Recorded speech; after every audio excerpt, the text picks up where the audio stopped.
नमस्ते दोस्तों, मेरे YouTube channel पर आप सबका स्वागत है। मैं आज एक कजली गीत सुनाने जा रही हूँ। प्लीज़ दोस्तों मेरे चैनल को लाइक करना, सब्सक्राइब करना, शेयर करना तथा कमेंट में लिखना कैसा लगा।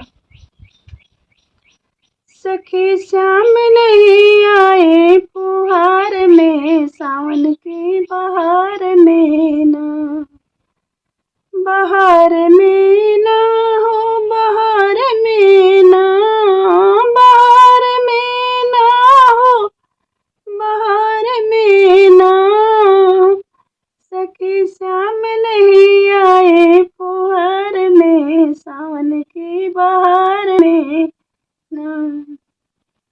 सब सखी जेवना बनावे, अपने यार के जीवावे। सब सखी जेवना बनावे, अपने यार के जीवावे।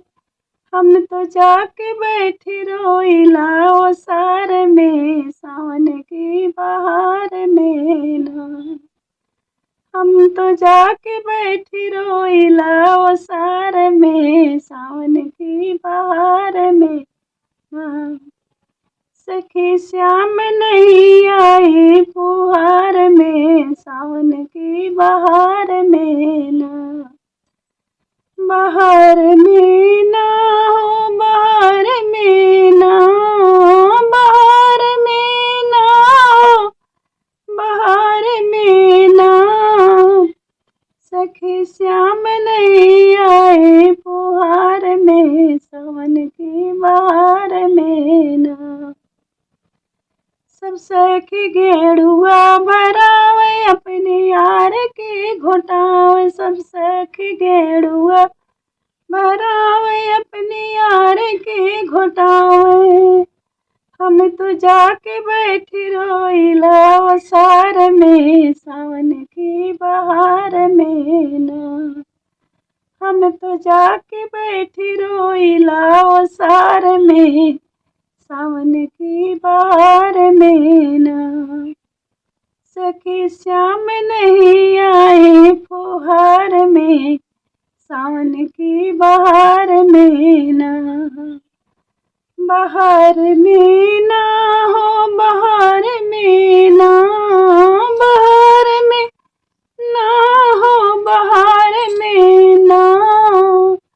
सखी श्याम नहीं आए फुहार में, सावन की बहार में ना। सब सखी बीरवा जोड़ावे, अपने यार के कुचावे। सब सखी बीरवा जोड़ावे, अपने यार के कुचावे। हम तो जाके बैठी रोइला ओ सार में, सावन की बहार में ना। हम तो जाके बैठी रोइला ओ सार में, सावन की बहार में ना।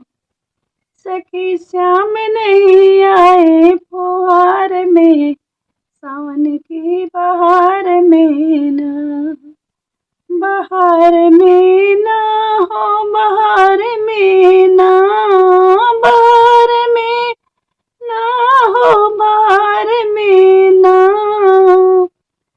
सखी श्याम नहीं आए फुहार में, सावन की बहार में ना।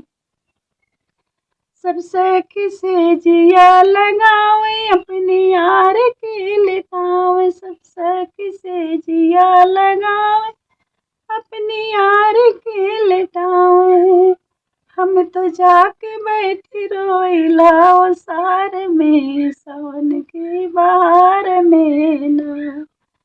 हम तो जाके बैठी रोइला ओ सार में, सावन की बहार में ना।